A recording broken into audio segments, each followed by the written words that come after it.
મણિપુર ફરી ભડકે બળ્યું। મણિપુર સુરક્ષા દળો અને પ્રદર્શનકારીઓ વચ્ચે થયેલી અથડામણમાં સેંકડો લોકો ઘાયલ થયા છે।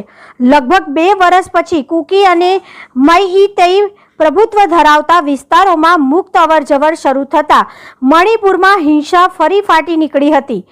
ઇમ્ફાલ, ચુરાચાંદપુર, કાંગપોકથી વિષ્ણુપુર અને સેનાપતિને જોડતા રસ્તા ઉપર વાહનો દોડવા લાગ્યા કે તરત જ કુકી સમુદાયના લોકોએ વિરોધ શરૂ કરી દીધો। આ દરમિયાન પ્રદર્શનકારીઓએ રસ્તા પર પથ્થરમારો કરી અવરજવર અટકાવી હતી તેમજ રસ્તા વચ્ચે સ્કૂલ બસ આડી મૂકી દીધી હતી। બસો અને કારને આગ ચાંપી દેવામાં આવી હતી। હિંસામાં સામેલ લોકોને રોકવા માટે સુરક્ષા દળોએ લાઠીચાર્જ કર્યા અને ટીયર ગેસ સેલ પણ છોડ્યા। સુરક્ષા જવાનોની બુલેટ પ્રૂફ ગાડીઓના કાચ પણ તોડી નાખ્યા। કો એડિટર મહાવીરસિંહ ઝાલા, અમદાવાદ।